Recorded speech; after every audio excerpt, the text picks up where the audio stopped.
नमस्कार दोस्तों, आज फिर आपका स्वागत है क्राउन इमिग्रेशन के यूट्यूब चैनल पर। आज की वीडियो बहुत ही इंटरेस्टिंग वीडियो है उन बच्चों के लिए जिनका कनाडा का वीज़ा बार बार रिफ्यूज़ हो रहा है, और उन बच्चों के लिए जिनका कनाडा का किसी भी टाइप का वीज़ा ऑलरेडी एम्बेसी के अंदर है या इमिग्रेशन अथॉरिटी के पास है, लेकिन उसके ऊपर कोई भी डिसीज़न नहीं आया हुआ है, काफ़ी लंबे समय से पेंडिंग है। इवन उन बच्चों के लिए जिनका कनाडा का ऑलरेडी बैन लग चुका हुआ है, और उन बच्चों के लिए जिन बच्चों ने फेक डॉक्यूमेंट लगाकर कनाडा का वीज़ा लेने की कोशिश की है। तो बहुत ही इंपॉर्टेंट वीडियो है, इस वीडियो को देखिए। ये जो टेक्निकल वीडियो वही लोग बना सकते हैं जो प्रैक्टिकली इस ग्राउंड के अंदर काम कर रहे हैं। तो मेरे पास वहाँ की जो फेडरल कोर्ट की लगातार जजमेंट आती रहती हैं, जो इंटरेस्टिंग जजमेंट होती है मैं अपनी वीडियो के थ्रू आप तक लेकर आता हूँ कि ये बहुत ही इंटरेस्टिंग जजमेंट है। लास्ट जो मेरी जजमेंट थी, जो मैंने आपको पढ़ के सुनाई थी कि 40 साल वाले बच्चे ने 3 बार रिफ्यूज़ल के बाद अपनी जो एडमिनिस्ट्रेटिव रिव्यू डाली थी वहाँ की फेडरल कोर्ट में, उसको उन्होंने ग्रांट की थी, तो उसको वीज़ा मिला था। 40 साल वाला बच्चा 3 बार ही रिफ्यूज़ था। तो अभी जो मेरे पास 2 लेटेस्ट जजमेंट आई हैं, ये जजमेंट ये ओपन वर्क परमिट वाले केसेस की है, स्पेशली स्पाउस वीज़ा वाले। स्टूडेंट ऑलरेडी कनाडा के अंदर है, तो उसने अपनी स्पाउस का यहाँ से वीज़ा डाला था open work permit, 2 time refuse हुआ, उसके बाद वीज़ाज़ मिला है। ये 2 बहुत ही पॉजिटिव जजमेंट वहाँ से आई हैं, जो बच्चों ने वहाँ पर फेडरल कोर्ट में अपना जब केस डाला था।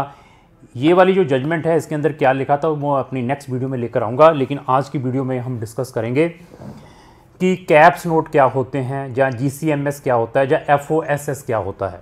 जब ये कैप्स नोट हो गए या GCMS हो गया या FOSS है, ये क्यों अप्लाई किया जाता है और किस पर्पज़ के लिए ये यूज़ होता है, उसकी ये कंप्रहेंसिव वीडियो रहेगी। बहुत ही इंटरेस्टिंग वीडियो है, और इस वीडियो के थ्रू आप अपना काफ़ी नॉलेज बढ़ा सकते हैं।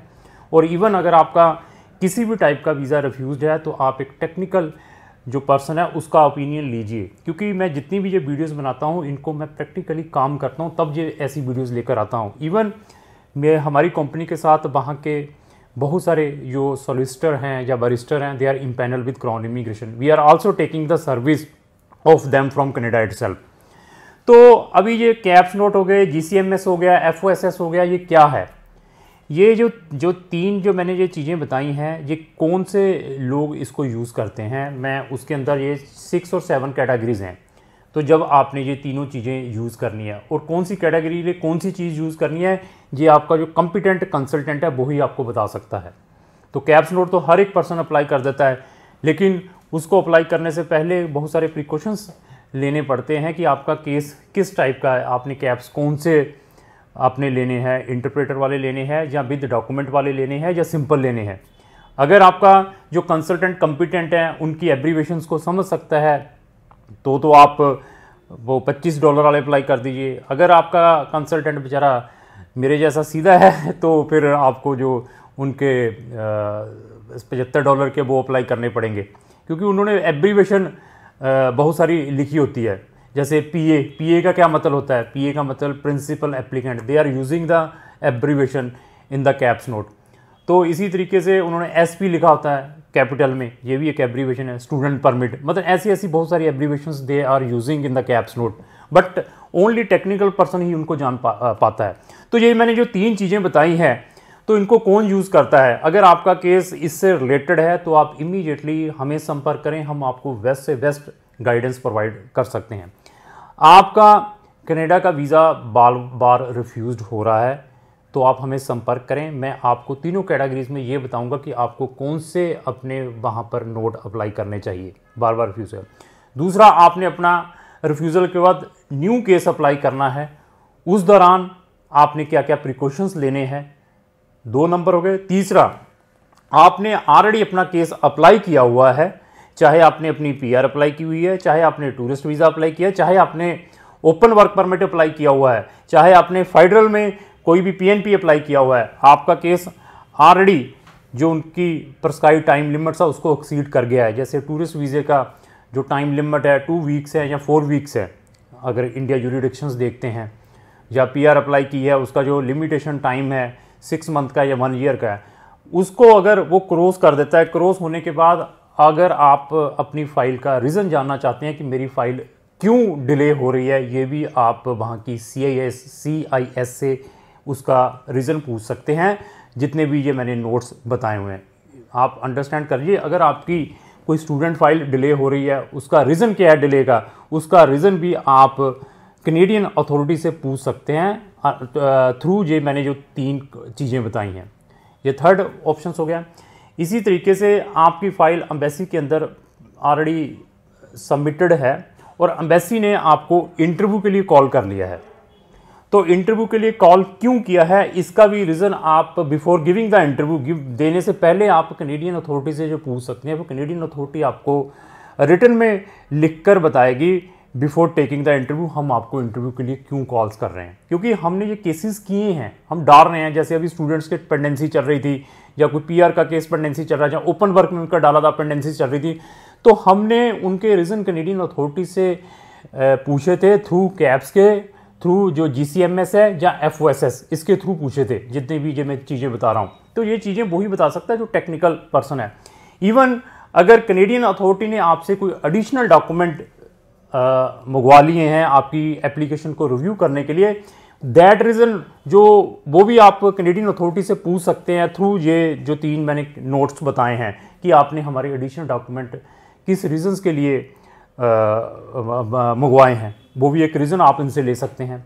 इवन अगर आपको अपना मेडिकल अभी तक नहीं आया, जैसे पीआर केसेस में मेडिकल आता है या स्टूडेंट केसेस में मेडिकल की कंफर्मेशन आती है, या ओपन वर्क परमिट में मेडिकल की कंफर्मेशन आती है, या स्पाउस के केसेस में मेडिकल की कंफर्मेशन, लेकिन अभी तक आपके पास मेडिकल की कोई कंफर्मेशन नहीं आई, तो तब भी आप थ्रू ये 3 नोट्स हैं उसके थ्रू पूछ सकते हैं कि मेरा क्या स्टेटस है मेडिकल का। तो वो आपको बताएंगे कि आपका जो मेडिकल है कब आपके पास आएगा और आपने कब अपना मेडिकल करके भेजना है। इवन जब आपका केस रिफ्यूज़ हो जाता है, क्योंकि बहुत सारे बच्चों का अभी बैन लग रहा है, मैं बहुत सारी वीडियोस में बार बार बता रहा हूँ कि कनाडा का कोई भी वीज़ा डालना है, कोई भी फेक डॉक्यूमेंट लगाकर आपने वीज़ा नहीं डालना है, क्योंकि कैनेडियन अथॉरिटी ने, उनके पास एक डिपार्टमेंट है बिफोर प्रोसेसिंग योर एप्लीकेशन, वो डिपार्टमेंट के पास एप्लीकेशन जाती है कि firstly scrutinise all the document whatsoever attach with the file, जो भी डॉक्यूमेंट अटैच किए हैं वो जेन्युइन है या नहीं है, वो उनका डिपार्टमेंट वेरीफाई करने के बाद वो सारे डॉक्यूमेंट केस ऑफिसर को भेजता है। तो वो अभी ये देख लीजिए, अगर कल बैन लगता है, 5 साल के लिए बैन है आप, और साथ में अगर आपकी कोई स्पाउस है जहाँ जिन्होंने वहाँ जाके पीआर लेनी है तो उनको भी पीआर नहीं मिलेगी, और साथ में वे यूएसए भी आपके लिए बैन है। तो ये आपने ख्याल रखना है कि कोशिश करें कोई भी फेक डॉक्यूमेंट लगाकर अपना वीज़ा अप्लाई ना करें।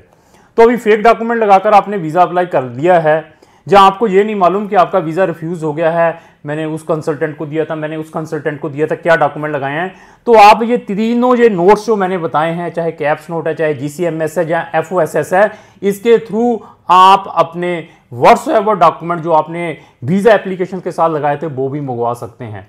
उसको मंगवाने के बाद जो आपका कॉम्पिटेंट कंसल्टेंट है वो अगर आपकी रिप्रेजेंटेशन बढ़िया रीअप्लाई के टाइम डालता है तो मैक्सिमम चांसेस है कि आपको ये वीज़ा मिल सकता है।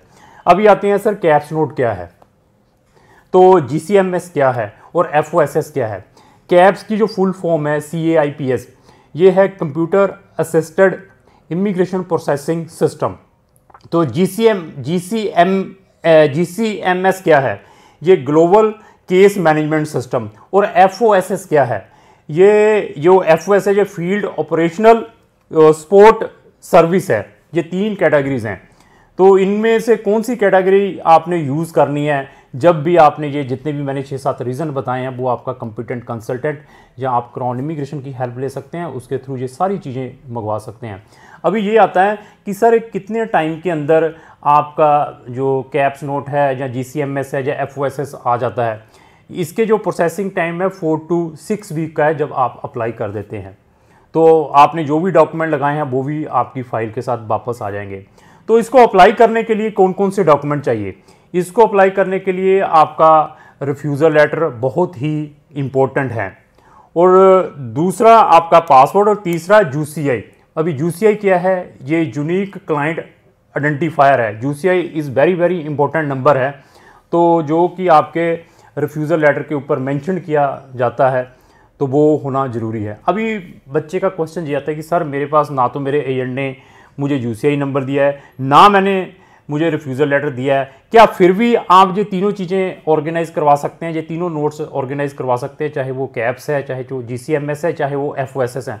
इवन अगर आपके पास यूसीआई नहीं है या आपके पास रिफ्यूज़ल नहीं है, फिर भी आप ये सारे डॉक्यूमेंट अरेंज करवा सकते हैं। उसके लिए क्या वे है, उसके लिए आप क्राउन इमिग्रेशन से मिले। क्राउन इमिग्रेशन आपको इसके बारे में प्रॉपरली बताएगा किस वे से आप अपनी ये सारी की सारी इंफॉर्मेशन निकाल सकते हैं।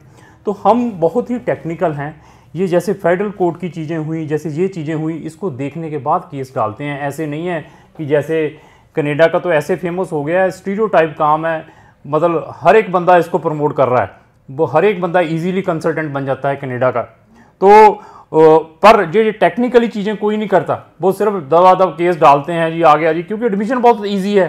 कनाडा में एडमिशन का सबसे ईजीएस्ट सिस्टम है। 3 डॉक्यूमेंट की रिक्वायरमेंट रहती है, पासपोर्ट, आपके एकेडमिक और IELTS, और कोई भी डॉक्यूमेंट, जितने भी वहाँ के SDS कॉलेजेस है, कोई भी डॉक्यूमेंट एक्स्ट्रा नहीं मांगती, चाहे नॉन SDS है चाहे SDS है। But universities they are taking a extra document, आपकी CV मांग सकते हैं, आपका SOP मांग सकती हैं। बट जो कंट्रीज का हम काम करते हैं, शेंगन कंट्रीज का, it is the toughest job. इसी के कारण जो इसके जो कंसल्टेंट है शेंगन कंट्री के बहुत ही लिमिटेड मिलेंगे, क्योंकि हम वहाँ की पब्लिक यूनिवर्सिटीज़ के साथ डील करते हैं। एक ही मेजर इनटेक होता है सितंबर का। अप्लाई करने से पहले और वहाँ पे एडमिशन लेने से पहले लॉट ऑफ डॉक्यूमेंट्स हमें भेजने पड़ते हैं। बच्चे के एकेडमिक के अलावा उसकी SOP भेजनी पड़ती है, CV भेजना पड़ता है, रिकमेंडेशन लेटर भेजने पड़ते हैं, मोटिवेशन लेटर भेजना पड़ता है, ऐसे ऐसे डॉक्यूमेंट भेजना। उसके बाद बच्चे की स्काइप इंटरव्यू होती है, फिर जाके बच्चे की वहाँ पे सिलेक्शंस होती हैं। तो कनाडा में क्या है, डॉक्यूमेंट भेजे, एलिजिबिलिटी है, इमीडिएटली आपका एडमिशन आ जाता है, उसको अपलोड कर देते हैं उनके पोर्टल के ऊपर, साथ में जो भी उनके सपोर्टिंग डॉक्यूमेंट है, फिर वीज़ा ग्रांट आ जाता है या रिफ्यूज़ल आ जाती है। वो हमें बहुत सारी मेहनत करनी पड़ती है, हम तो इतना टफेस्ट जॉब कर रहे हैं। तो कनाडा का काम हमारे लिए बहुत ही ईजी है, चाहे आपने स्टूडेंट वीज़ा अप्लाई करना है, चाहे टूरिस्ट है, चाहे ओपन वर्क परमिट है, चाहे आपका किसी भी टाइप का रिफ्यूज़ल केस है, तो आप हमारा ओपिनियन जरूर लें।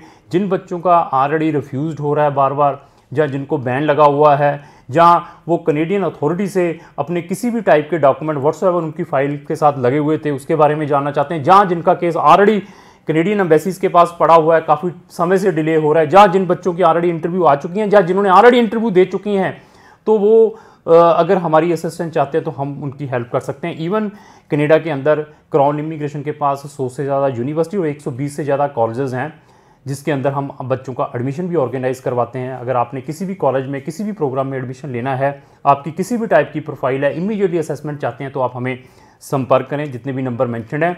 इवन इससे रिलेटेड, कनाडा से रिलेटेड बहुत सारी हमारी वीडियो हमारे चैनल के ऊपर अगर उनको भी देखना चाहते हैं, मेरे चैनल को ब्राउज करके देख सकते हैं। और लास्ट में मेरी यही रिक्वेस्ट रहती है कि अगर आप डेली मेरी इस टाइप की इन्फॉर्मेटिव वीडियोज़ देखना चाहते हैं, तो आप इमीडिएटली क्राउन इमिग्रेशन के यूट्यूब चैनल को सब्सक्राइब करें, साथ में लगे बेल आइकन को जरूर पुश करें। तो लास्टली धन्यवाद।